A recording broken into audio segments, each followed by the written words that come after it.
The airport terminal hummed with the kind of exhausted energy that only exists at 3 a.m. Fluorescent lights buzzing overhead, the acrid smell of burnt coffee mixing with industrial cleaner, and the rhythmic squeak of my worn sneakers against linoleum that had seen better decades. My feet ached in a way that went beyond physical pain, settling somewhere deep in my bones where exhaustion lived permanently.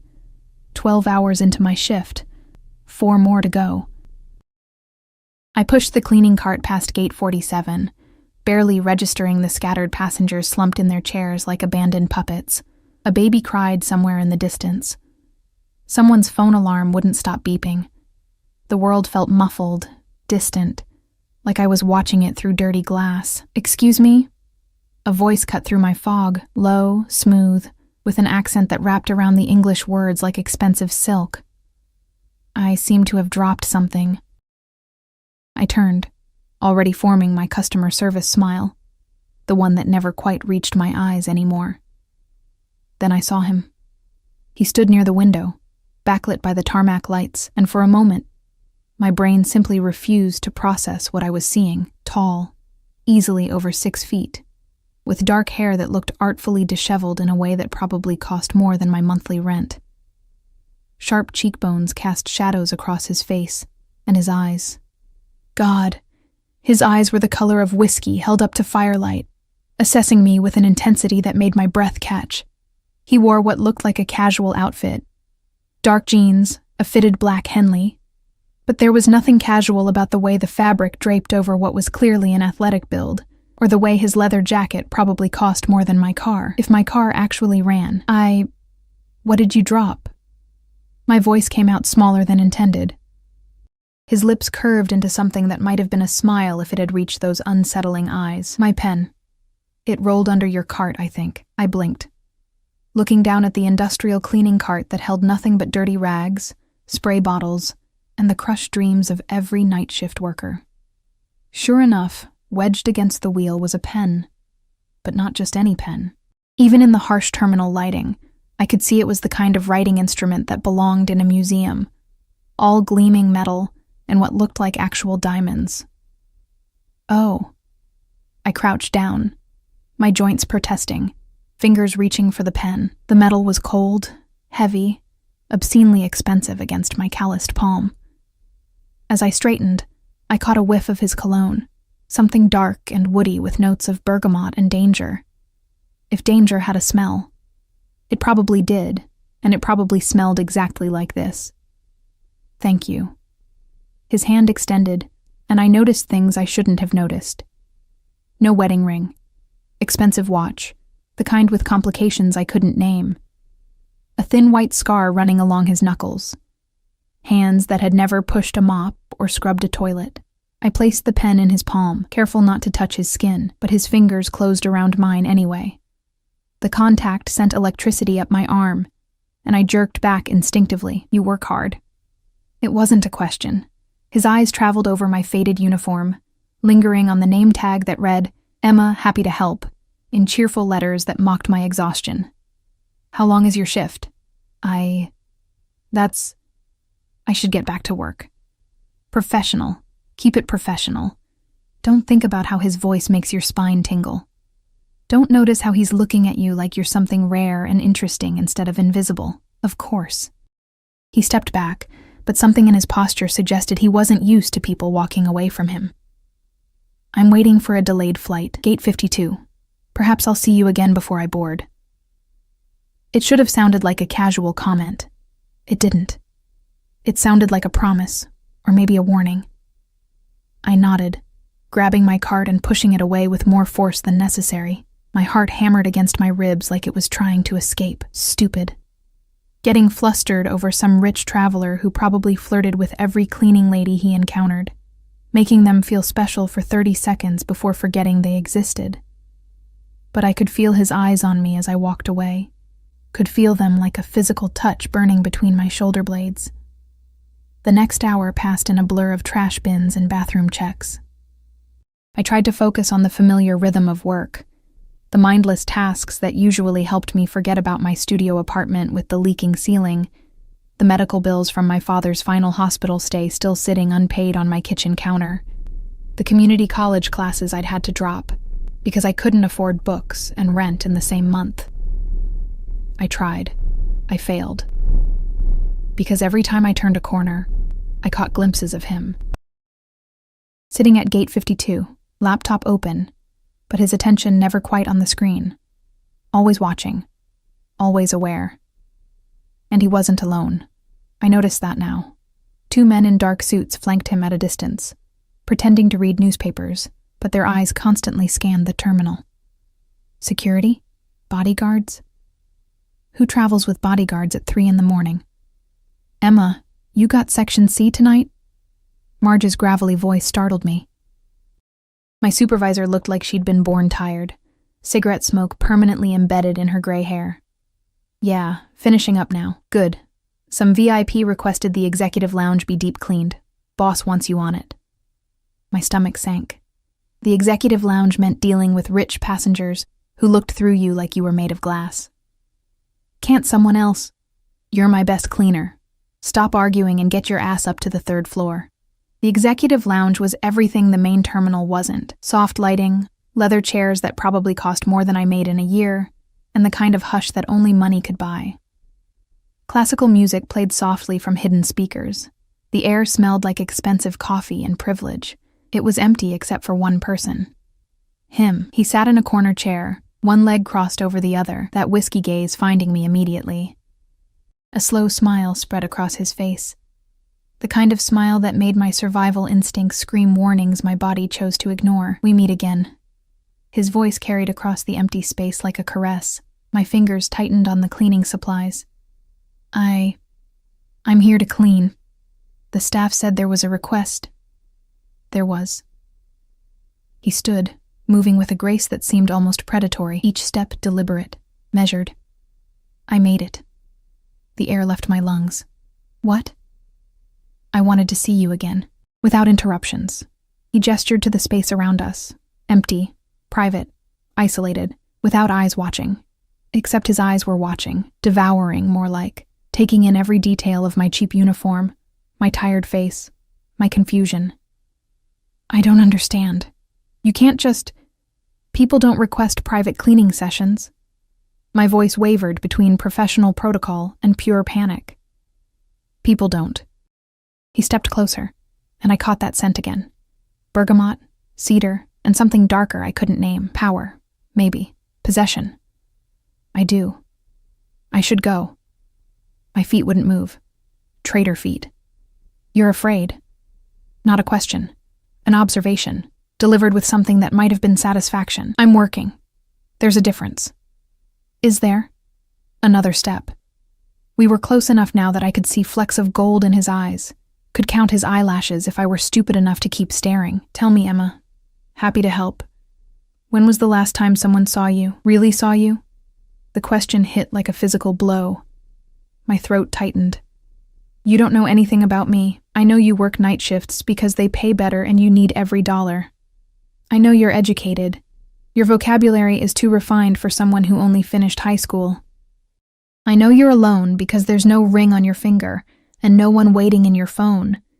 You've checked it 7 times in the past hour and never smiled once. His hand reached up, and I should have moved, should have run. But I was frozen as his fingers barely brushed my cheek, catching a strand of hair that had escaped my ponytail. I know you're exhausted in a way that sleep won't fix, and I know that you're far too beautiful to be invisible. My breath came in short gasps. This is inappropriate. I need to... What's your full name? What? Your full name. The badge only says Emma. Emma. Emma Hartley. Why was I answering? Why wasn't I running? Emma Hartley. He repeated it like he was tasting wine, rolling each syllable around before swallowing it. Beautiful. It suits you. And yours? The question escaped before I could stop it. Something flickered across his face. Surprise, maybe, or amusement. Dante. Dante Caruso. The name landed between us like a stone dropping into still water, sending ripples I couldn't quite interpret. Italian. Sophisticated. Dangerous. Well, Mr. Caruso, I really do need to clean. Dante. His voice dropped lower, intimate. Just Dante. And you don't need to clean anything, I told you. I requested this because I wanted to talk to you. Why? The word burst out, sharp with confusion and something else. Fear? Excitement? The line between them blurred. Why would you want to talk to me? I'm nobody. I'm just the cleaning lady you'll forget about by morning. His expression darkened, those whiskey eyes turning almost black. You're not nobody. Don't ever say that again. The command in his voice made me take a step back, my hip hitting the cleaning cart. Bottles rattled. My hands shook. I'm sorry, I didn't mean to... To what? Offend him?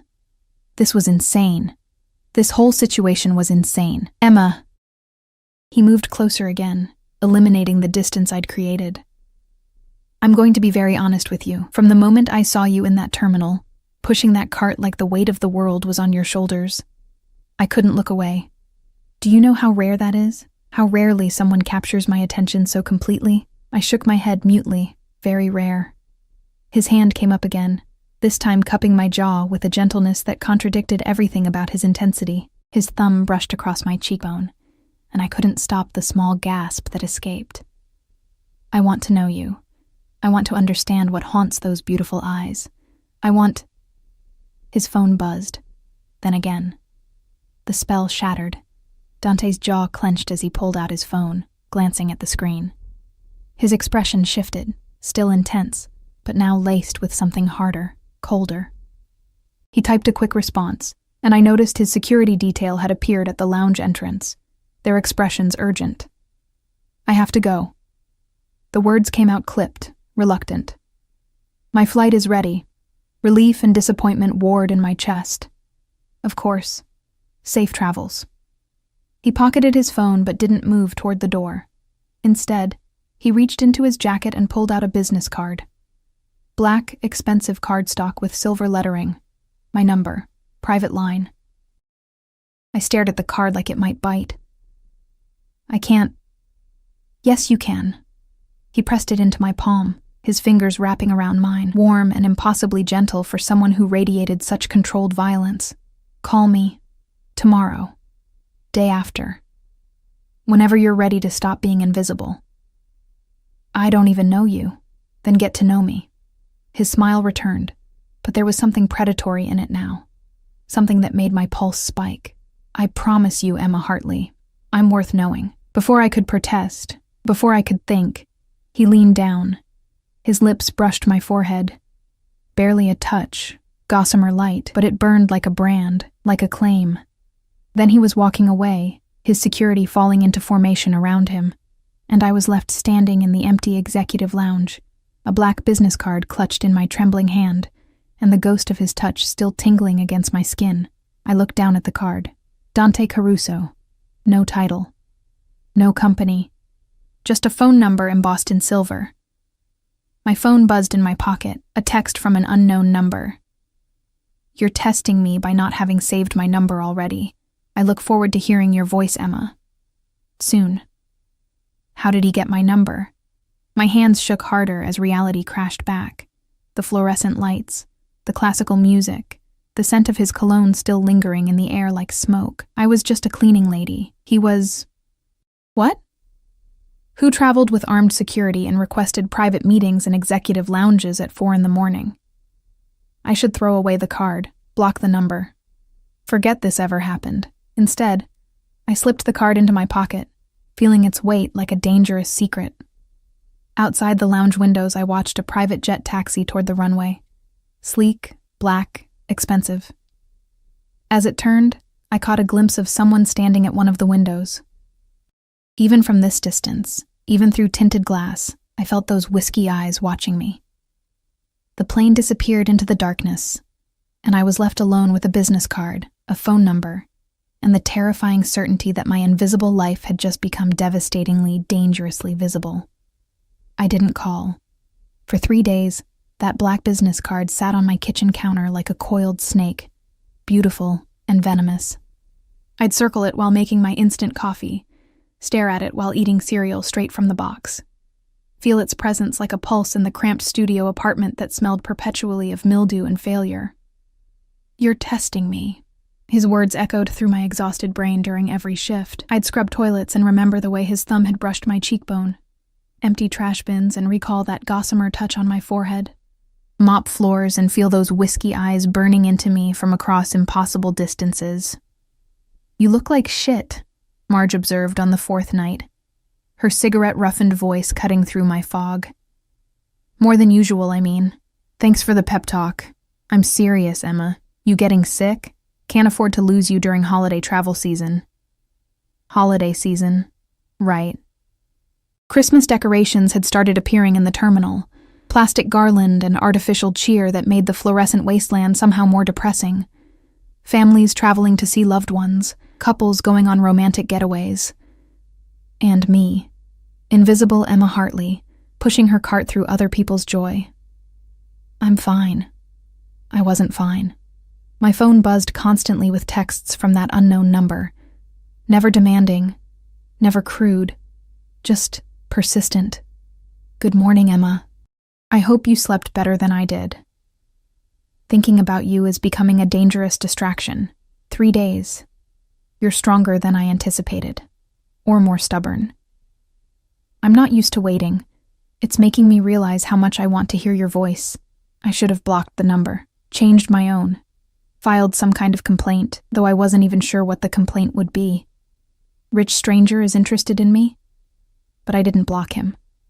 I read every message, sometimes twice, sometimes until my eyes burned and my chest ached with something I refused to name. The fourth night bled into the fifth morning. My shift ended at 7, and I stepped out into cold December air that bit through my thin jacket. The bus stop was 3 blocks away. My feet already hurt. My soul hurt worse. Emma Hartley. My name, spoken in that accent that turned syllables into silk. I spun around so fast I nearly dropped my bag. A black SUV idled at the curb, the kind with tinted windows and chrome that probably cost more than most people's houses. The back door opened, and Dante stepped out, looking like sin wrapped in a charcoal suit that fit him like a prayer. His hair was slightly damp, as if he'd just showered. His eyes found mine with the precision of a heat-seeking missile. "What are you doing here?" My voice came out strangled. "You wouldn't call." He said it simply, like his presence was the natural consequence of my silence. "So I came to you. You can't just... This is stalking.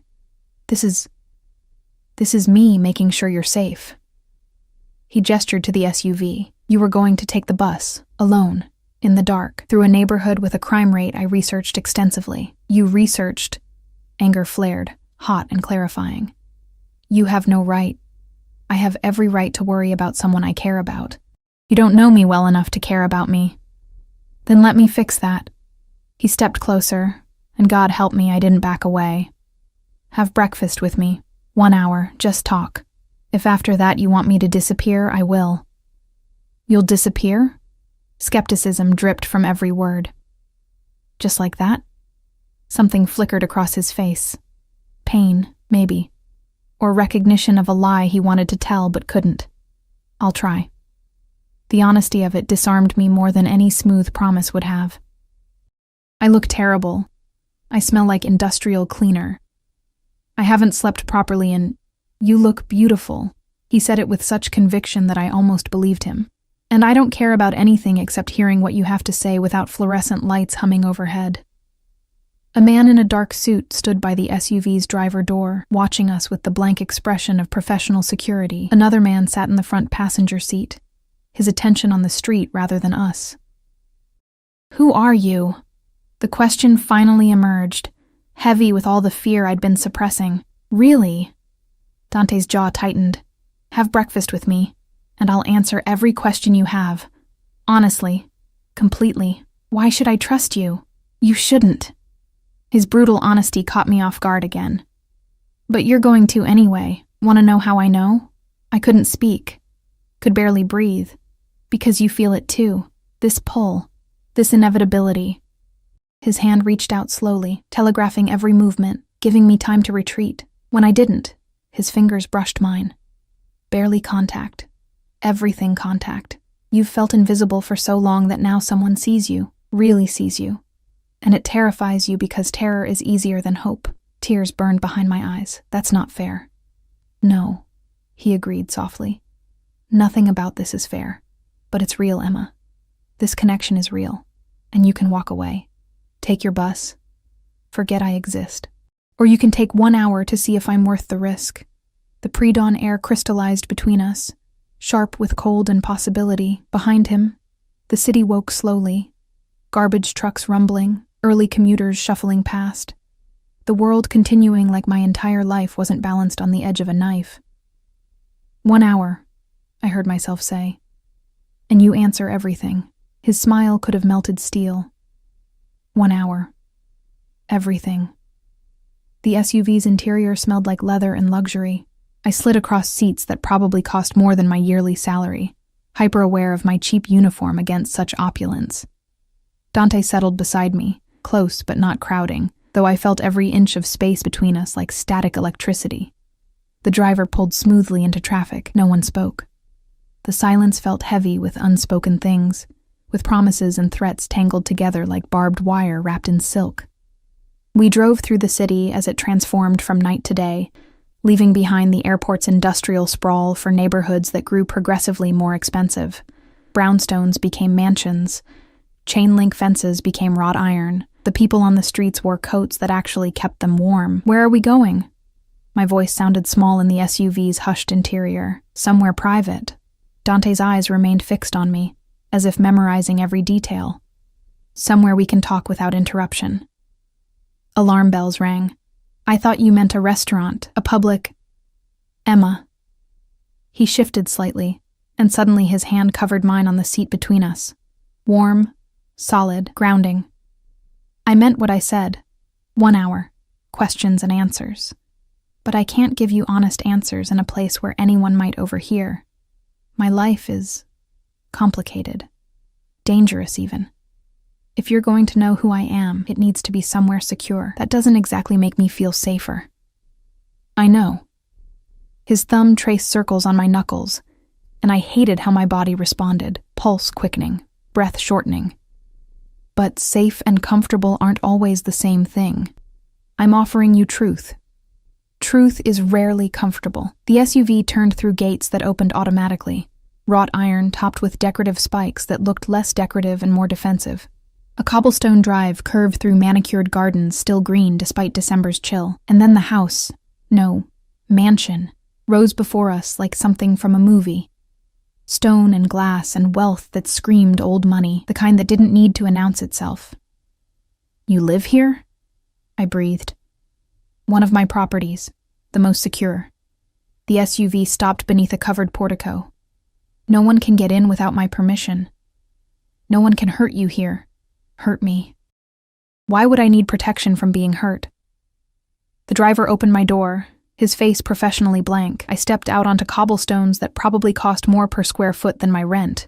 The early morning air smelled different here, cleaner, perfumed with expensive landscaping rather than exhaust fumes and desperation.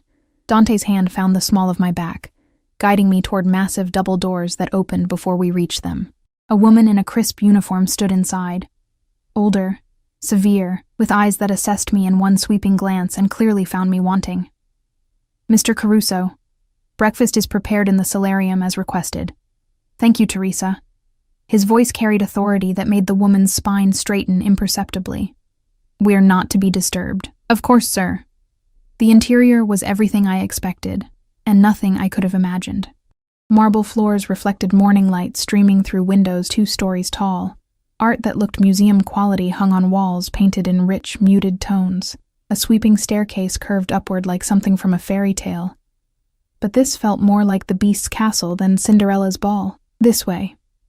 Dante's hand remained on my back, warm through my thin uniform shirt, as he guided me through hallways that whispered wealth with every step. The solarium was a room made of glass and light, facing a garden where fountains played and winter flowers bloomed in defiance of season. A table was set for 2, actual china, crystal glasses, silver gleaming.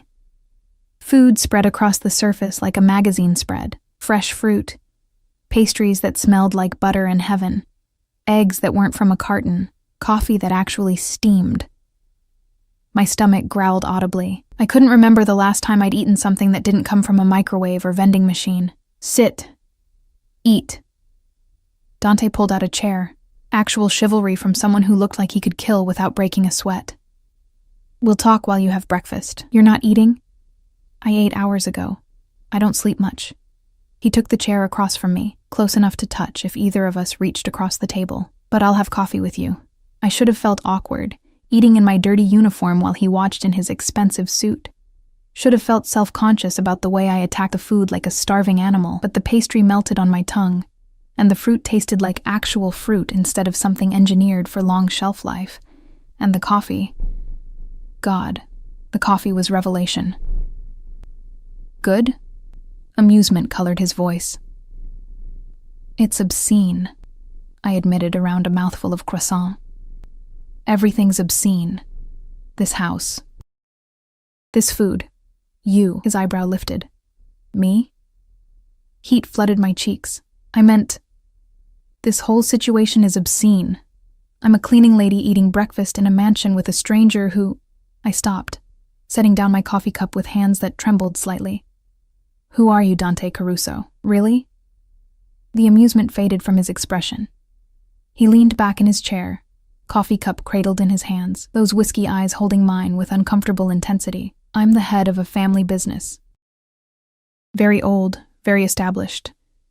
We deal in imports, exports, logistics, real estate, completely legitimate on paper. He paused, letting the weight of on paper settle between us. But the foundation of my empire, my family's empire, was built on less legal enterprises, protection, gambling, activities that exist in shadows because society is hypocritical about its vices. The air left my lungs. You're Mafia. The word landed like a gunshot in the peaceful solarium. Though we prefer organization or family, Mafia sounds so dramatic. But yes, Emma, I'm what you're thinking, what you're fearing right now.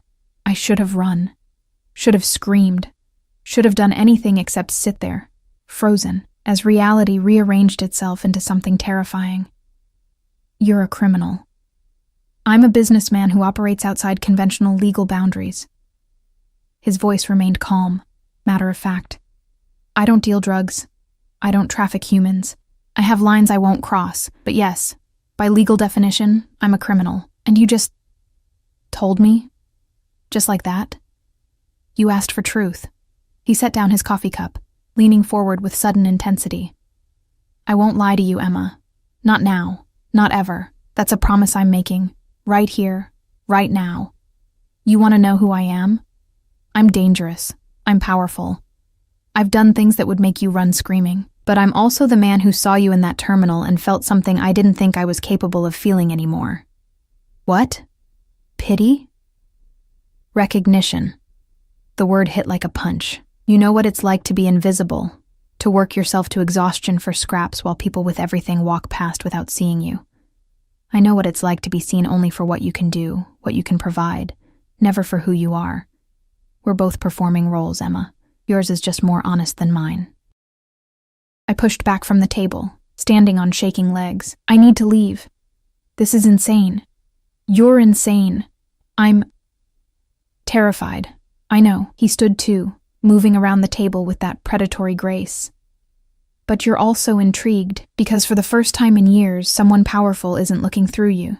They're looking at you, seeing you, wanting you. You don't want me. You want some fantasy, some project. I want you, Emma Hartley. He was close now. Close enough that I could see the gold flecks in his eyes, could smell that bergamot and cedar cologne that haunted my dreams. 26 years old. Father died 6 months ago from cancer. Dropped out of community college to care for him. Working night shifts because they pay an extra $2 an hour. Lives alone in a studio apartment on Fletcher Street with a leaking ceiling and neighbors who fight at 2 a.m. Allergic to shellfish. Reads thriller novels from the library because you can't afford to buy books. Wanted to be a teacher before life happened. Horror and violation warred in my chest. How do you know all that? I had you investigated. No apology in his voice. The moment you gave me your full name, I needed to know everything. I needed to know if you were dangerous, if you were sent by enemies, if you were real. You investigated me like I'm a criminal? I investigated you like you're someone who matters. His hand reached up, stopping just short of touching my face. And what I found was a woman who deserves so much more than what life has given her. A woman who's strong enough to survive but shouldn't have to merely survive. A woman I want to protect, to spoil, to possess. The word escaped before I could stop it. That's what this is. Not attraction. Possession. His eyes darkened, but he didn't deny it. Perhaps. Is that so terrible? To be possessed by someone who would burn the world to keep you safe? Yes! The word burst out, sharp with panic, and something else. Something that felt dangerously like excitement. That's exactly what's terrible about this. I'm not a thing to be possessed. I'm not some project for you to fix. You're right. His hand dropped. You're not. You're a person who deserves choice. So here's yours. I'll have my driver take you home. You'll never hear from me again. I'll erase my number from your phone. Disappear from your life as completely as I entered it. Or, you stay. You let me show you what your life could be. Not as my possession, as my partner. My equal in ways that matter, even if our worlds are oceans apart. His voice dropped lower, intimate. I'm offering you escape, Emma, not from your problems.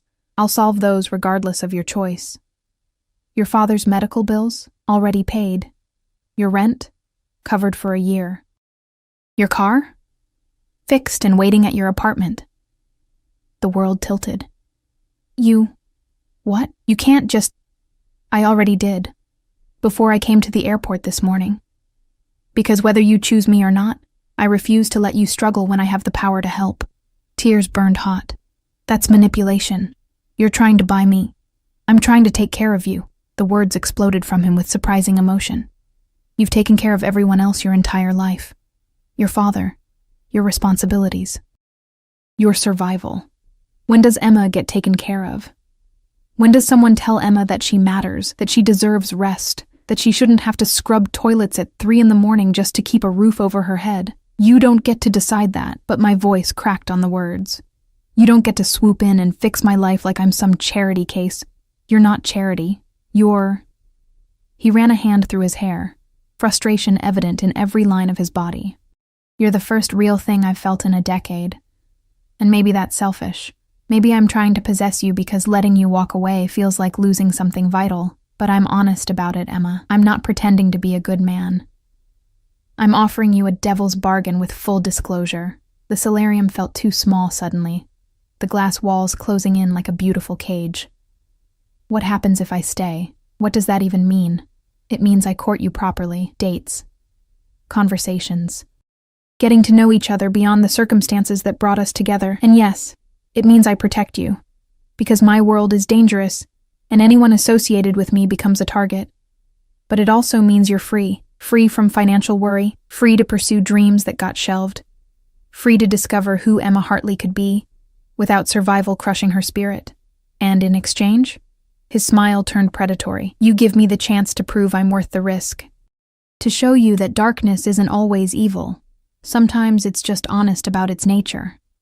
My phone buzzed in my pocket, probably Marge wondering why I wasn't answering her texts, the real world calling me back, demanding I return to fluorescent lights and aching feet and invisible existence. I looked at Dante Caruso, Mafia boss, dangerous man, someone who shouldn't want me and whom I definitely shouldn't want back. But I saw something in those whiskey eyes that terrified me more than his confession. I saw recognition. I saw hunger. I saw the same desperate loneliness that stared back at me from my bathroom mirror every morning. 1 month, I heard myself say. You get 1 month to prove this isn't insanity. But I keep working. I keep my apartment. I don't become dependent on you until I'm sure. Deal. He crossed the space between us before I could blink, his hands cupping my face with a gentleness that contradicted everything I knew about him. 1 month. But Emma? By the end of it, you're going to beg me to take care of you. That's not arrogance. That's a promise.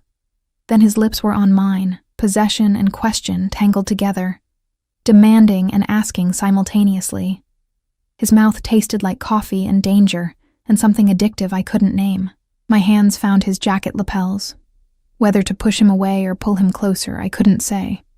When he finally pulled back, we were both breathing hard. "You're testing me," he whispered against my lips, echoing his own words from days ago. And I love it. Outside the solarium's glass walls, the sun had fully risen, bathing the garden in golden light that felt like a beginning or an ending or both at once. The first week of my deal with the devil passed in a blur of contradictions that left me spinning. Dante kept his word. I continued working my night shifts, continued living in my apartment with its leaking ceiling, continued my life as if nothing had changed. Except everything had changed. The medical bills that had haunted me for months vanished like smoke. My landlord suddenly became accommodating about repairs. My ancient car not only ran but purred like it had been reborn. And every night, without fail, a black SUV appeared at the end of my shift. "You don't have to do this," I told Dante on the third night, sliding into the leather interior that no longer felt quite so foreign. "I can take the bus." His expression in the dim light was unreadable. "Humor me. The thought of you alone on public transportation at dawn makes me—" He stopped, jaw clenching. "Humor me." So I did. Because arguing with Dante Caruso about my safety was like arguing with a mountain about moving. Immovable. Absolute. Slightly terrifying in its intensity. He took me to breakfast after each shift. Never the mansion again. Instead, small cafes that opened early, places with worn wooden tables and coffee that steamed in chipped mugs. Places that felt real, lived in. Nothing like the opulence of his world. "Tell me about your father," he said one morning, his fingers wrapped around a coffee cup, eyes intent on my face. The question caught me off guard. "Why?" "Because he shaped you. Because understanding him helps me understand you."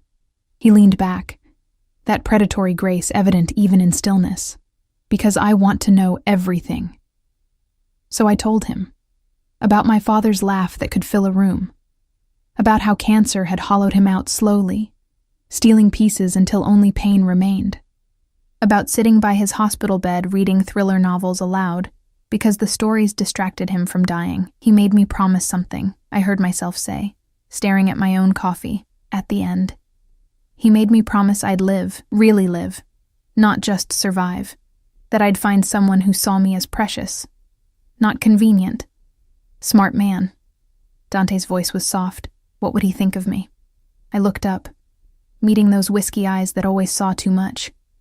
He'd say you're dangerous, that I should run. And yet you're here. And yet I'm here. I couldn't quite explain why, even to myself. The days blurred together. Work, sleep, stolen hours with Dante where he'd appear without warning, at the library where I returned books, standing in the stacks like he belonged among stories and dust, at the grocery store where I counted pennies, suddenly beside me filling my cart with things I'd never have bought myself. "You're following me," I accused, equal parts annoyed and thrilled. "Protecting you," he corrected, dropping organic vegetables into my cart. "There's a difference." "Is there?" His smile was predatory. Not really. But it sounds better. His honesty was disarming. Most men would have lied, would have pretended their stalking was accidental. Dante owned it, wore it like armor, dared me to object, while his eyes promised he wouldn't stop regardless. "This is insane," I muttered, but I didn't tell him to leave. I couldn't, because beneath the fear, beneath the rational voice screaming warnings, something else was growing, something that felt dangerously like need. On the 8th day, everything shifted. I was leaving work, routine by now, expecting the black SUV, expecting Dante's intense gaze and careful questions, but the vehicle that pulled up was different. White, unfamiliar, the window rolled down, revealing a face I hadn't seen in 3 years. Marcus Chen, my ex-boyfriend, the one who'd left when my father got sick, when life got hard, when I became more burden than pleasure. "Emma." His smile was the same, charming, shallow, worthless. "Long time." Ice flooded my veins. "What are you doing here? Heard you came into some money, medical bills paid, new car." He leaned out the window, that smile widening. Thought maybe you'd want to catch up. Talk about old times. I have nothing to say to you. Come on, Em. Don't be like that. We were good together. Before everything got complicated. His eyes traveled over my uniform with barely concealed contempt. You're still cleaning toilets? With all that money someone's spending on you? Rage, hot and clarifying, burned through the ice. Leave. Now. Or what? You'll call your sugar daddy? He laughed, cruel and knowing. Yeah, I know about him. Whole neighborhood's talking. Emma Hartley's got herself a rich boyfriend. Good for you, playing the poor girl card. Always knew you were smarter than you looked. My hands clenched into fists. You don't know anything about, is there a problem? Dante's voice cut through the pre-dawn air like a blade. He materialized from the shadows near the terminal entrance, his security detail flanking him. Silent, threatening, utterly focused. His expression was pleasant. His eyes promised murder. Marcus's smile faltered. Who the hell? The man who's been paying Emma's bills. Dante moved with liquid grace, positioning himself between Marcus and me. The man who takes care of what's his. The man who's wondering why you're bothering her when she clearly wants you gone. Look, I don't want trouble. Then leave. The pleasantness evaporated from Dante's voice, leaving only cold command. And if I see you near Emma again, if I hear you've spoken to her, if I catch even a whisper of your name in connection with hers, I'll make sure you regret every choice that led you to this moment. Am I clear? Marcus's face went white. Whatever he saw in Dante's expression made him nod frantically. Crystal. Yeah, clear. The white car peeled away, tires squealing against pavement. Silence settled, heavy and dangerous. Dante turned to me, and the coldness in his eyes transformed into something else. Fury mixed with concern, mixed with possession so intense it should have terrified me. Who was he? His voice remained carefully controlled, but I heard the violence underneath. No one. My ex. He left when things got hard, and now he's back because he thinks you have money. Not a question. A statement delivered with absolute certainty. Did he hurt you? When you were together? Not physically, just he made me feel small, worthless. Like I was lucky he bothered with me at all. Dante's jaw clenched so hard I heard his teeth grind. His name. I need his name. Why? Because I'm going to make sure he never feels entitled to your attention again. Fear spiked. Dante, no. You can't what? Protect you? Make sure the people who've hurt you understand that's no longer acceptable? He stepped closer, his hands finding my shoulders, grip firm but somehow gentle. Emma, you're under my protection now. That means anyone who causes you pain answers to me. That's not normal. I'm not normal. His hand slid up to cup my face, forcing me to meet his intense gaze. I told you what I am, what I do. Did you think that was abstract, theoretical? I protect what's mine, Emma, completely, absolutely, without mercy. I'm not yours. But the words came out weak, unconvincing even to my own ears. Aren't you? His thumb brushed across my lower lip, and I couldn't stop the shiver. You've had breakfast with me every morning for 8 days. You let me drive you home. You let me into your life. You're testing boundaries, seeing how far I'll go, what I'll tolerate. Let me answer that. I'll go to the ends of the earth for you. I'll tolerate nothing that causes you pain. That's obsession, not protection. I never claimed to be sane about you. His forehead pressed against mine, his breath warm on my lips. From the moment I saw you, exhausted and invisible and so beautiful it hurt to look at you, I knew. You're mine, Emma Hartley, whether you've accepted it yet or not. I should have run. Should have called the police. Should have done anything except lean into him, my hands gripping his jacket like he was gravity and I was falling. This is crazy, I whispered. I know. His lips brushed mine, barely contact, everything contact. But you're here anyway. The kiss was different this time, deeper, hungrier. His tongue swept into my mouth like a conquest, claiming, possessing, making promises. His body pressed against mine. My back hit the terminal wall, his hands everywhere. My waist, my hair, my throat, touching like he needed to memorize every inch. Dante. His name was a gasp, a prayer, a surrender. Say it again.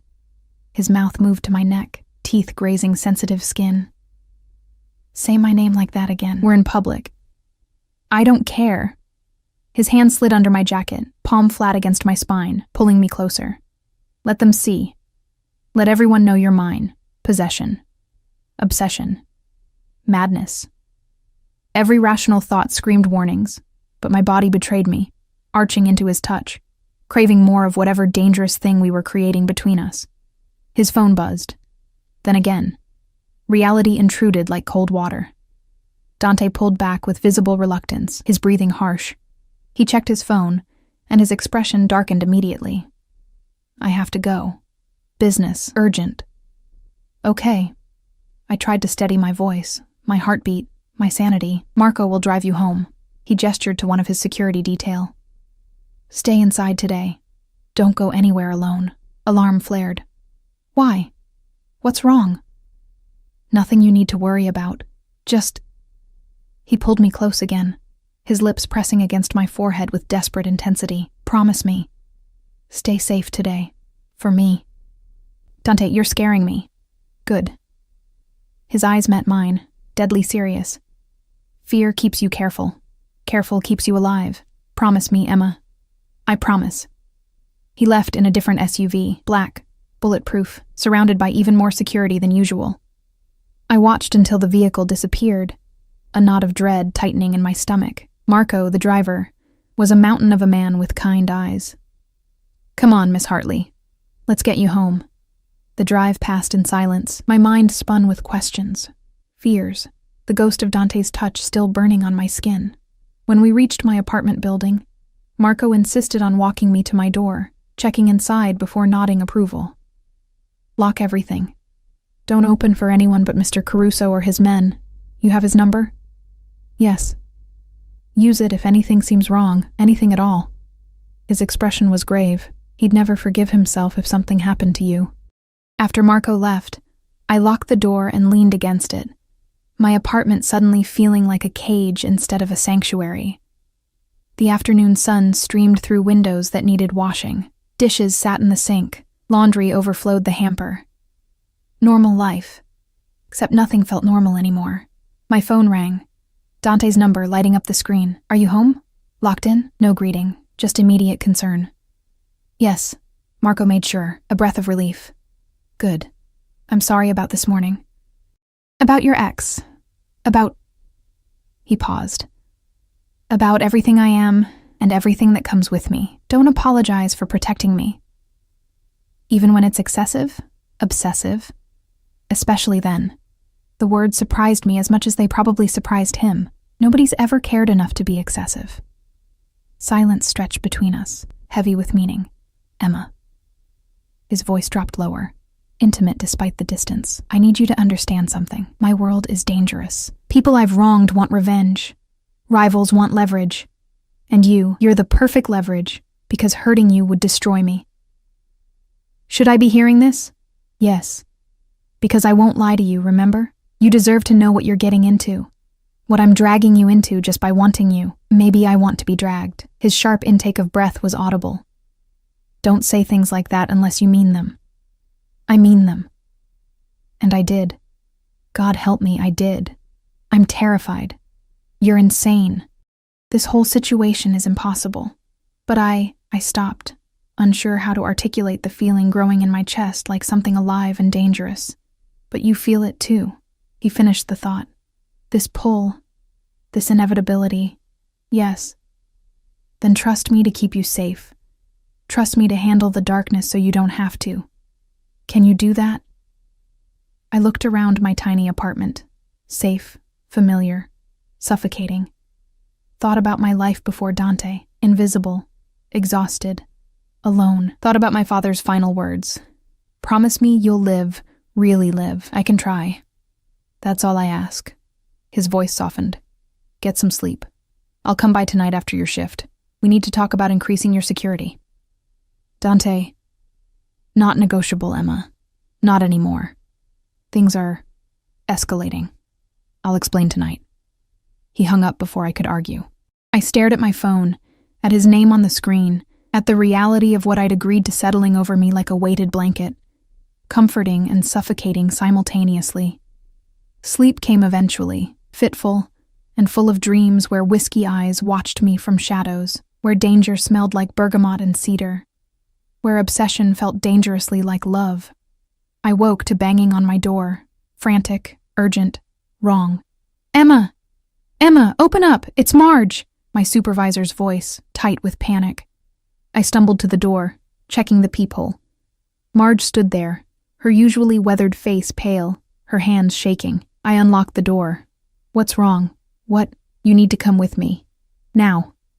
There's been an accident at the terminal. They're saying—" She stopped, her eyes filling with tears. "They're saying someone planted a bomb in the cleaning supply room, the one you usually work from. Emma, if you'd been there tonight." The world tilted. My knees buckled. Marge caught me, her cigarette-scented hand surprisingly strong. "Who would—" But I knew exactly who and why. My phone rang, Dante's number. I answered with shaking hands. "Are you safe?" His voice was ragged with barely controlled violence. "Tell me you're safe. I'm home. I know about the bomb. I'm 5 minutes away. Pack a bag. You're coming with me. No arguments." "Dante, what's happening?" "War."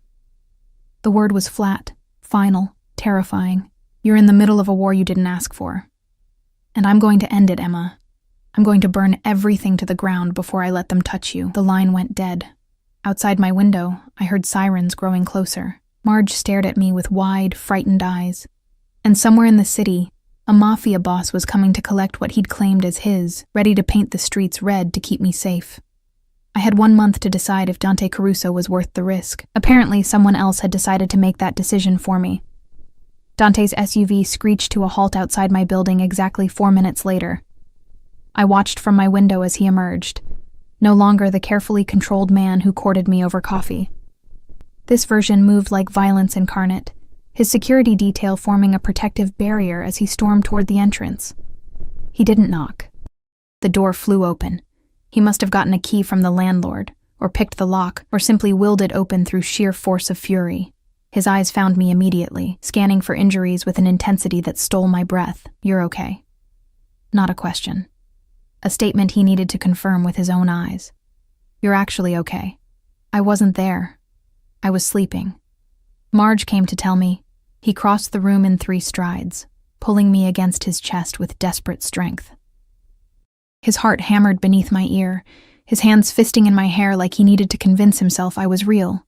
When I got the call, his voice was raw, broken in ways I'd never heard. When they told me there was an explosion at the terminal, in the cleaning area, all I could think was that I'd failed, that I'd let them hurt you, that I'd lost you before I ever really had you.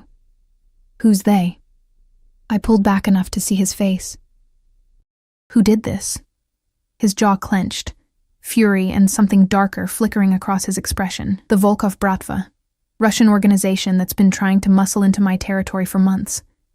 They must have been watching, saw me with you, decided you were the perfect target, terror crystallized in my veins. They tried to kill me to get to you. They tried to send a message. They failed." His hands cupped my face with devastating gentleness that contradicted the violence in his eyes. "But they won't stop, Emma. Not now. Not until I make them regret ever learning your name. What are you going to do?" What I should have done weeks ago. Eliminate the threat completely. He released me, pulling out his phone. "Marco, status on the Volkov locations? Good. Mobilize everyone. I want this finished by dawn." "Dante, wait." I grabbed his arm.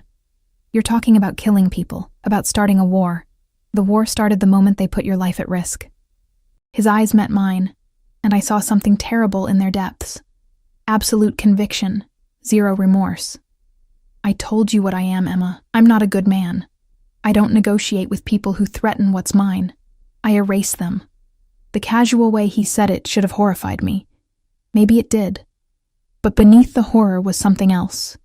A primitive satisfaction that someone cared enough to burn the world for my safety. "You can't just—" "I can. I will." He turned to Marge, who'd been standing frozen by the door. "You saw nothing tonight. You know nothing about Emma's whereabouts. If anyone asks, police, feds, other cleaners, she quit a week ago, moved away. You have no idea where. Understand? Marge nodded frantically. I never saw her. Never talked to her. Good. He pulled out a stack of bills, hundreds, probably $10,000, and pressed them into her shaking hands. For your silence and your trouble. If that changes, if you talk to anyone, the money will be the least of your regrets. The threat was delivered with such casual certainty that Marge blanched. She stuffed the money in her jacket and practically ran from the apartment. We were alone. The silence felt apocalyptic. Pack. Dante's voice shifted to command. Essentials only. Everything else I'll replace. We leave in 5 minutes. Where are we going? Somewhere safe. Somewhere they can't touch you while I handle this. He moved through my tiny apartment with predatory efficiency, already assessing, cataloging, dismissing most of my possessions as irrelevant. Do you have a passport? Yes, but bring it. Bring any documents you can't replace. Birth certificate, social security card. Photos you care about. Everything else is expendable. My hands shook as I grabbed a duffel bag, stuffing it with clothes that suddenly felt absurdly mundane. Jeans, t-shirts, underwear. How do you pack when your life is being dismantled by forces beyond your control? The photo album. Dante's voice softened slightly. He'd found my small album on the bookshelf. Pictures of my father, my childhood, the life before everything fell apart. This matters to you. Bring it. I took it with numb fingers, tucking it carefully into the bag. 5 minutes of packing to leave behind everything I knew. 5 minutes to step fully into Dante's world with no possibility of return. I'm scared. The admission escaped before I could stop it. He was there immediately, his hands on my shoulders, his forehead pressed to mine. I know. And I'm sorry. I'm so goddamn sorry that my life has infected yours, that my enemies became your enemies just because I couldn't stay away from you. Do you regret it? Meeting me? Never. The word was absolute. Even knowing it put you in danger, even knowing what's coming, I'd do it again. I'd do it 1,000 times, because you're mine, Emma, and I protect what's mine with everything I am. His phone buzzed. He checked it, his expression darkening further. They hit one of my warehouses. Retaliation for me pulling you out. They're escalating. Because of me. Because they're idiots who think they can challenge me and survive. He grabbed my bag, slinging it over his shoulder. Come on. The longer we stay, the more risk. The hallway was eerily empty as we descended. Dante's security had already cleared the building, positioned at strategic points, weapons barely concealed. This was military precision, organized violence. The machine of his empire functioning with terrifying efficiency. The SUV waited, engine running, surrounded by 3 other identical vehicles. A convoy, an army mobilizing for war. Which one? I asked. Middle vehicle. The others are decoys in case they try to follow. He helped me inside, sliding in beside me. The door closed with a heavy thunk. Bulletproof, I realized. Armored. Built to withstand attacks. We pulled away from my building, from my old life, from everything familiar. I watched through tinted windows as my neighborhood disappeared, replaced by increasingly affluent streets, then highways, then roads I didn't recognize. Where are we actually going? I asked after 20 silent minutes. My estate outside the city, 40 acres, completely secured, state-of-the-art surveillance. Nothing gets in or out without my knowledge. He reached for my hand, his fingers interlacing with mine. You'll be safe there while I handle the Volkov situation. How long will that take? As long as necessary. His thumb traced circles on my palm. Could be days. Could be weeks. Depends on how quickly they accept their defeat. And if they don't accept it? His smile was all predator. Then they die slowly instead of quickly. The casual way he discussed murder should have repulsed me. Instead, I found myself squeezing his hand tighter, drawing comfort from his absolute certainty. He was a monster, but he was my monster, standing between me and other monsters who wanted me dead. The estate appeared through morning fog like something from a Gothic novel. Sprawling stone mansion surrounded by walls that looked decorative, but were clearly defensive. Guards patrolled the perimeter, cameras dotted every angle. This wasn't just a home, it was a fortress. Welcome, Dante said softly, to the only place in the world where you're completely untouchable. Inside, the house was as opulent as I remembered from the solarium breakfast, but now I noticed details I'd missed. Panic rooms disguised as closets, security monitors hidden in artwork, the subtle bulges under servants' jackets that suggested weapons. Everyone here was armed. Everyone here was ready for war. Teresa will show you to your room. Dante gestured to the severe woman who'd served us breakfast before. Rest, eat, do whatever you need. I have to go handle business. Wait. I caught his arm before he could leave. When will you be back? Something flickered across his face. Surprise that I cared, maybe, or satisfaction. Late tonight, maybe tomorrow morning. Depends on how the meetings go. Meetings. I tried not to picture what his meetings actually entailed. Right. He pulled me close, his kiss fierce and claiming, tasting like desperation and ownership. Don't leave the estate. Don't trust anyone except Teresa and Marco. And Emma? His eyes burned into mine. If something happens to me, if I don't come back, there's a safe in the master bedroom. Combination is your birthday. Inside is everything you need. New identity, money, contacts who can get you out of the country. Promise me if it comes to that, you'll run and never look back. Terror seized my throat. Nothing's going to happen to you. Probably not. But I plan for every contingency. His hand cupped my cheek. Promise me. I promise. Another kiss, briefer, then he was gone, striding out with his security detail, leaving me alone in a mansion that felt more like a beautiful prison than sanctuary. Teresa cleared her throat. Your room is this way, Miss Hartley. Would you like lunch sent up? I followed her through hallways that whispered wealth and danger, up a sweeping staircase, down a corridor lined with paintings whose subjects seemed to watch with knowing eyes. The room she led me to was larger than my entire apartment. King bed with silk sheets, floor-to-ceiling windows overlooking manicured gardens, a bathroom with a tub that could fit 3 people. Mr. Caruso had your size sent over this morning. Teresa gestured to a walk-in closet now filled with clothes bearing designer labels I'd only seen in magazines. Everything should fit. If you need alterations, let me know. He did all this in 4 hours? Mr. Caruso is very efficient when motivated. Her expression softened fractionally. He cares for you. I've never seen him like this about anyone. You've known him long? Since he was a boy. I raised him after his parents died. She moved to the windows, adjusting curtains. He's dangerous, Miss Hartley. Violent. Capable of terrible things. But he's also fiercely loyal to those he loves. If you're under his protection, you're safer than you'd be anywhere else in this world. And if I'm the reason he gets hurt, then you'll understand exactly what it means to be loved by a man like Dante Caruso. She headed for the door, pausing at the threshold. Lunch in an hour. Don't try to leave the estate. The guards have orders to keep you here. Gently if possible.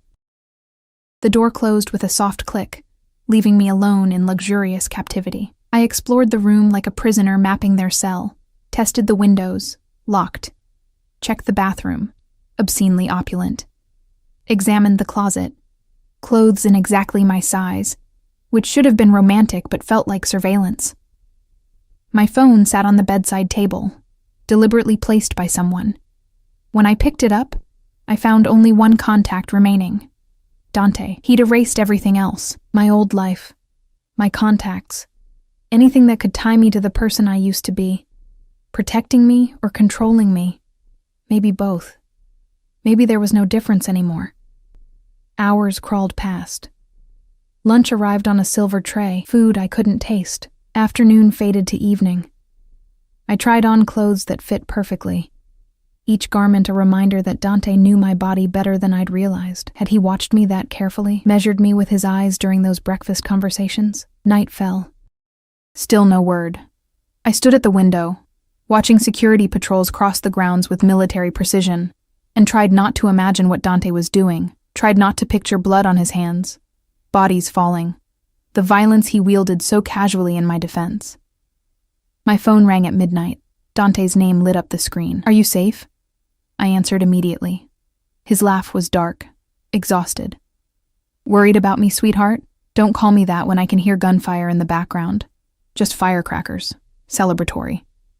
But I heard the lie in his voice, heard the strain. The Volkov leadership is negotiating. It's going well. You're hurt. Silence. Then, how do you know? I can hear it in your voice. How bad? Nothing that won't heal. More gunfire. Closer this time. Shouting in Russian. I have to go. Just wanted to hear your voice. Wanted to remember why I'm doing this. Dante, lock your door tonight.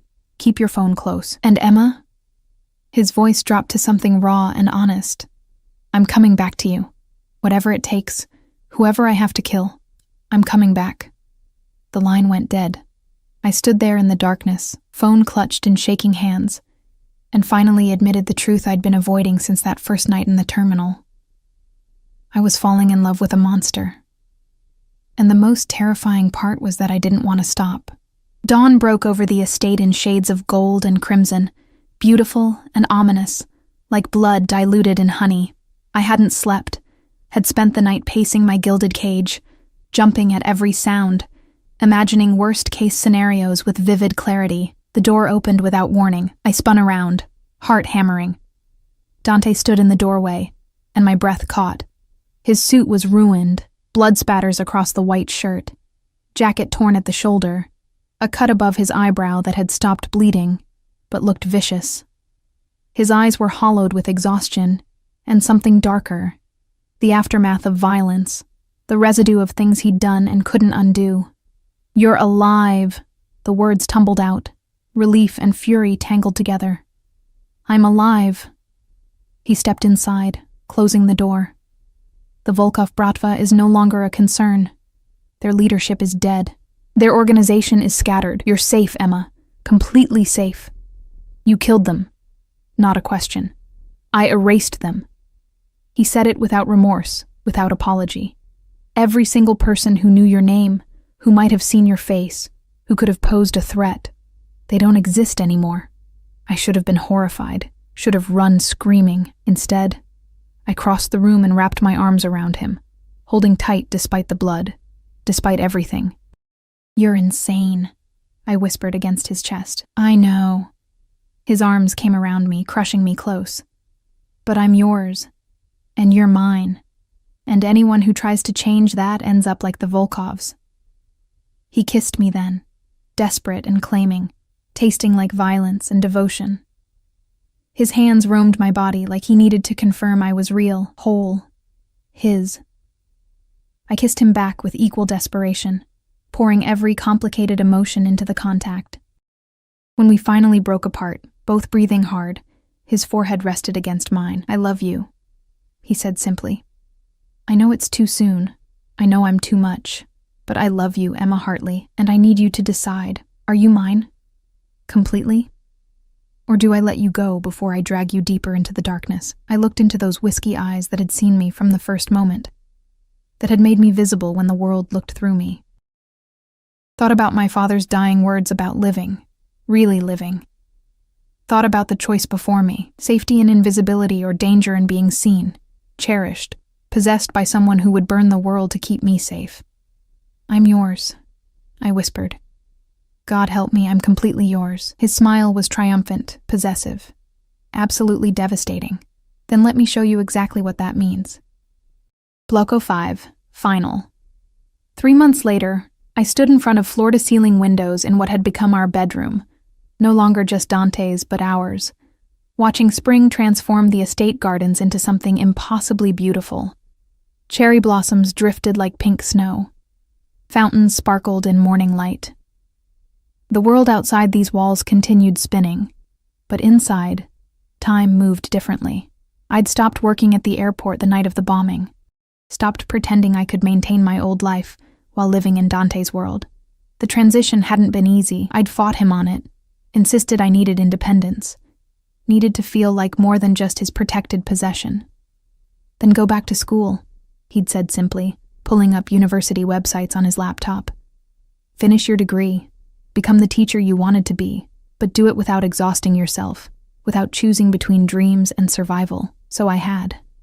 I was enrolled at the state university, taking education classes, rediscovering the person I'd buried under years of mere survival. Dante had been right. Freedom from financial desperation allowed me to actually live instead of just exist. But it hadn't all been easy adjustments and romantic gestures.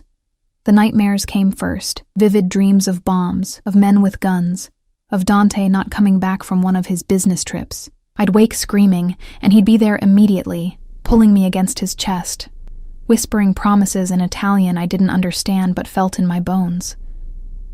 "I've got you," he'd murmur into my hair. "Always. Nothing's taking you from me." Then came the reality of his world seeping into mine. The armed guards who followed me to campus. The background checks on every friend I made. The way people looked at me once they realized who I belonged to.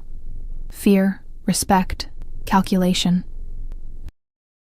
"They're using you," I'd accused Dante after a study group invitation turned out to be someone's daughter trying to get her father's gambling debts forgiven. "Everyone wants something from you through me." His expression had darkened dangerously. "Then I'll make it clear that using you has consequences. Permanent ones. You can't threaten everyone who talks to me. Watch me." We'd fought about it. Spectacular, volatile arguments where my frustration collided with his obsessive protectiveness. He'd accused me of being naive about human nature. I'd accused him of being paranoid and controlling. Both of us were right. Both of us were impossible, but we always came back together, always ended up tangled in each other. His hands in my hair, his mouth on mine, whispering apologies and promises and dark, possessive words that shouldn't have made me melt, but absolutely did. "You're mine," he'd growl against my throat. Every breath, every heartbeat, every thought in that beautiful head. Mine. Say it. "Yours," I'd gasp. "Always yours." The possessiveness should have suffocated me. Instead, it made me feel treasured in ways I'd never imagined possible. Dante didn't just want me, he needed me with an intensity that bordered on addiction, and I was honest enough to admit I needed him just as desperately. My phone buzzed on the dresser, Dante's name lighting up the screen. He'd left early this morning for meetings I didn't ask about, wearing a suit that cost more than most cars, and an expression that promised violence to someone. "Hey," I answered, unable to keep the smile from my voice. "How's my girl?" The rough affection in his tone never failed to make my stomach flip. "Your girl is trying to write a lesson plan and getting distracted by the obscene luxury you insist on surrounding her with." His laugh was dark and satisfied. "Good. You should be distracted by thoughts of me. I'm certainly distracted by thoughts of you." Dante. Warning and invitation tangled in his name. "I'll be home by noon. Wear the green dress. We're going out." "Where? You'll see. Trust me?" I looked around our bedroom, at the life we'd built from violence and obsession and something that had grown into genuine, terrifying love. "Always. That's my girl." He paused, and I heard voices in the background, tension creeping into his tone. "I have to go. Stay on the estate today. Marco and Teresa are there if you need anything." "Is everything okay?" "Everything's fine. Just some loose ends to handle." The lie was smooth, practiced. "I love you, Emma. I love you too." The call ended, leaving me staring at my phone with familiar unease. Loose ends in Dante's vocabulary usually meant something violent, something he shielded me from but couldn't entirely hide. I'd learned to read the signs, the tension in his shoulders when he returned home, the blood he thought he'd washed away but lingered under his fingernails, the darkness in his eyes that took hours of holding me to fade. I was in love with a monster, but he was my monster, and I'd stopped trying to reconcile that contradiction. The morning passed slowly. I worked on my lesson plan, teaching methods for elementary students, innocent and normal and surreal given my current reality.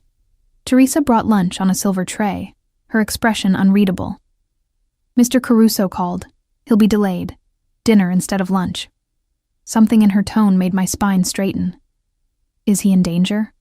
"Mr. Caruso is always in some danger, Miss Hartley. It's the nature of his position." She set down the tray with precise movements. "But he's also very good at surviving. 20 years in this life, and he's never lost a fight that mattered." "What about fights that didn't matter?" Her expression softened fractionally. "Those he walked away from. For you." He's changed since you came into his life. Softer in some ways, more dangerous in others. How can he be both? Because now he has something worth protecting beyond his empire. You make him vulnerable, Miss Hartley. And a vulnerable Dante Caruso is far more lethal than an invincible one. She left before I could process that, leaving me alone with lunch I couldn't eat and thoughts that spiraled into worry. Hours crawled past. I tried reading. A thriller novel that felt absurdly tame compared to my actual life. Tried studying. Tried not checking my phone every 30 seconds for updates that didn't come. 4 o'clock became 5. 5 became 6. Still no word. At 7, I called him. The phone rang once before going to voicemail. Disconnected or declined. My stomach dropped. Marco! I found Dante's head of security in the kitchen, talking quietly with 2 other guards. Have you heard from Dante?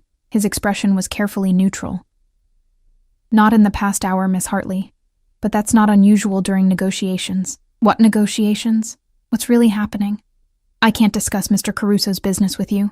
His orders. Frustration burned hot. I'm not some child to be protected from reality.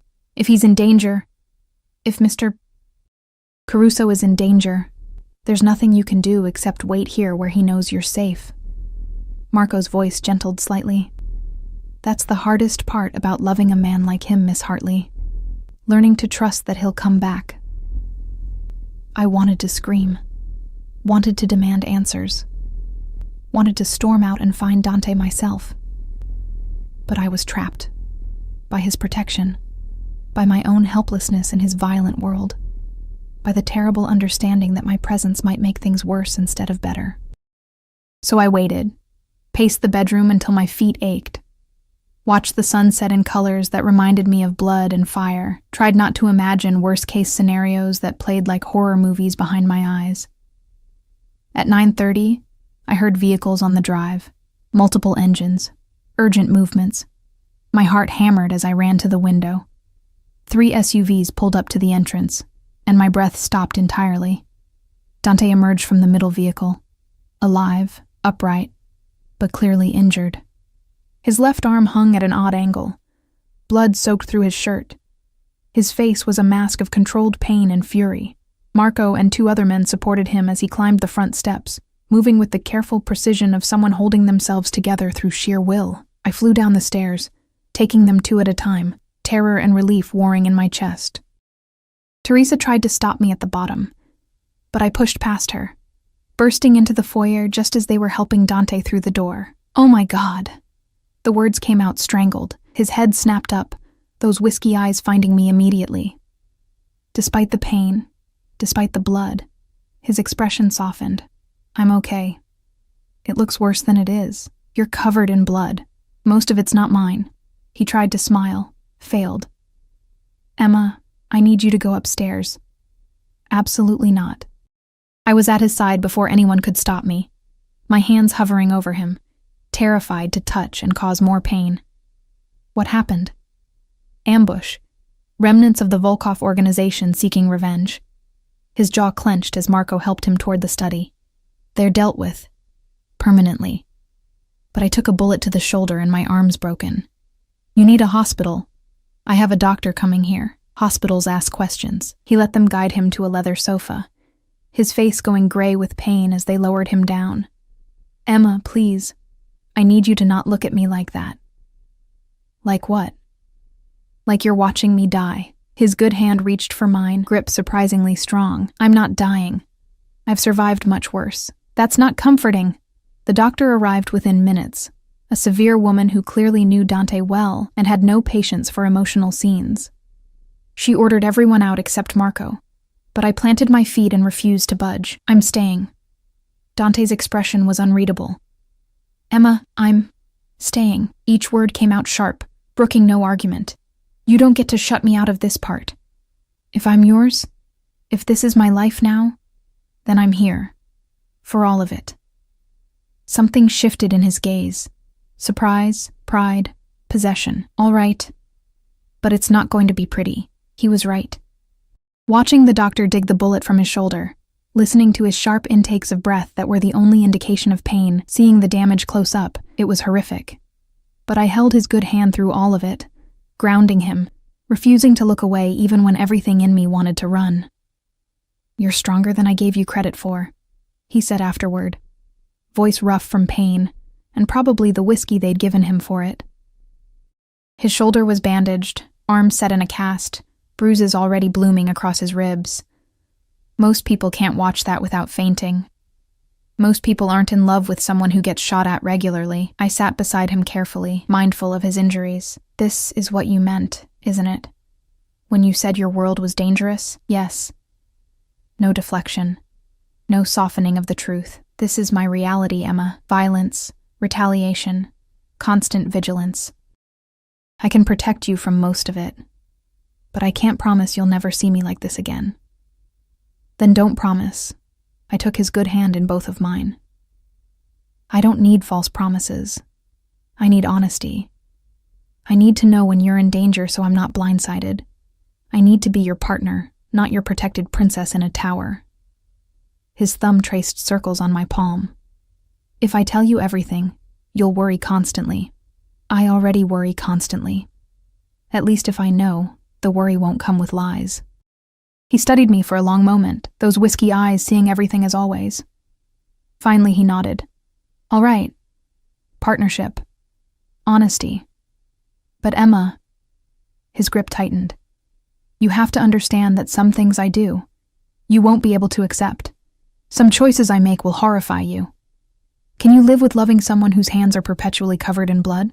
I thought about the past 3 months, about learning to sleep beside a man who woke with nightmares about his own childhood trauma, his parents' murder, the violence he'd both suffered and inflicted, about accepting that the same hands that held me with devastating tenderness had also killed without hesitation, about reconciling the Dante who brought me coffee exactly how I liked it, with the Dante who'd erased an entire criminal organization to keep me safe.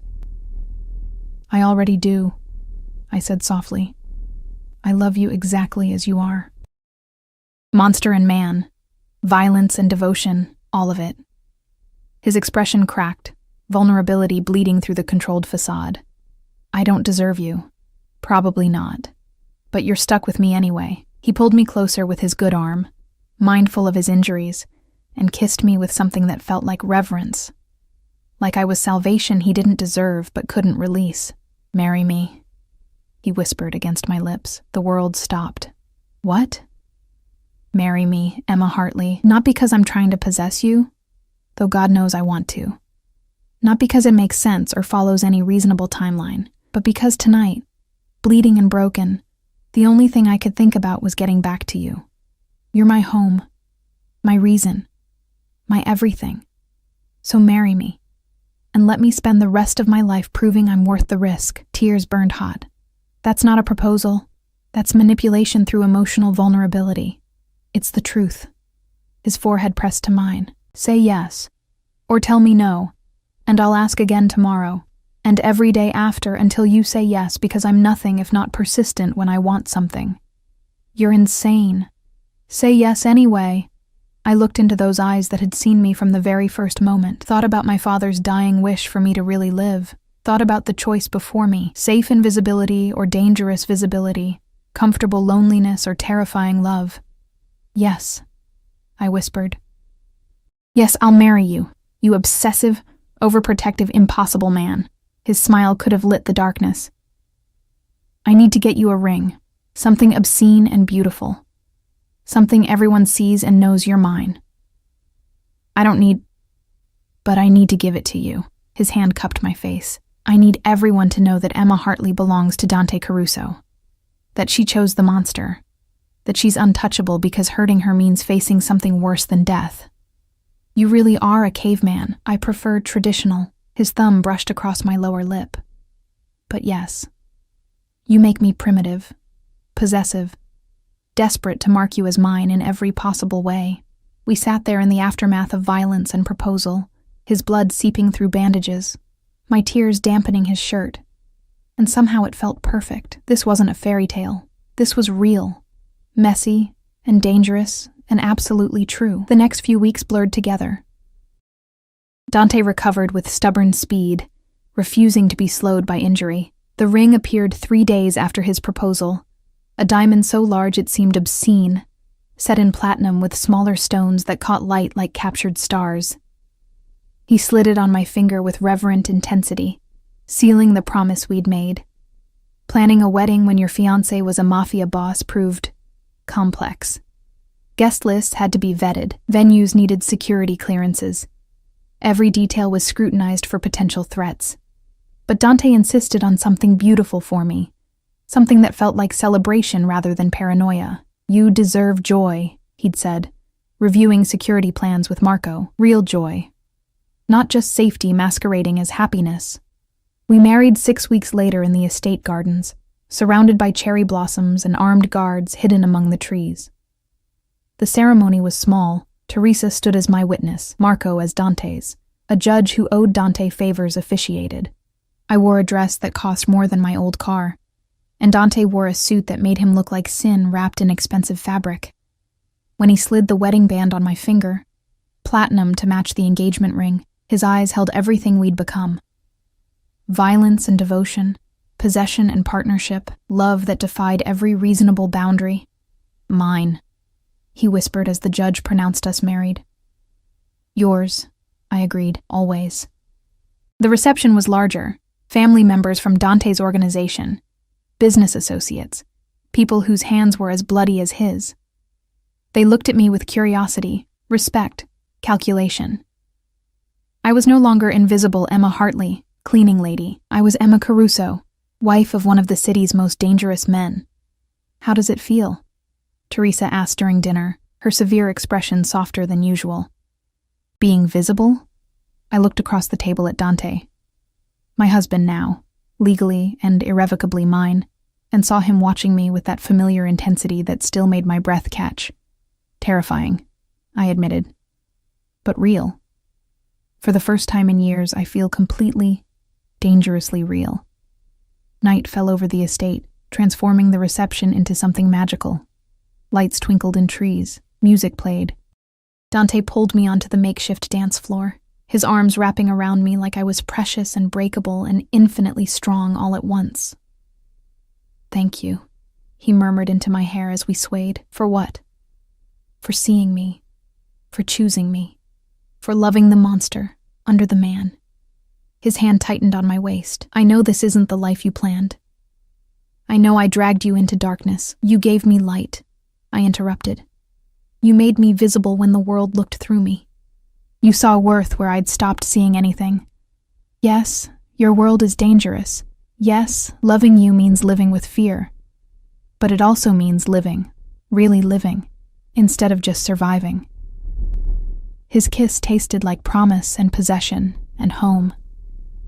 We danced until stars scattered across the sky like diamonds, until guests departed, until only us remained in gardens that smelled of cherry blossoms and new beginnings. Later, in our bedroom, truly ours now, Dante laid me on silk sheets with devastating gentleness. His hands roamed my body with reverent possession, mapping every curve, claiming every inch. When he finally made love to me as husband to wife, it felt like sealing something sacred and profane all at once. "I love you," he whispered against my throat, my shoulder, my lips, obsessively, completely, forever. "I love you," I gasped, nails digging into his shoulders. "My monster.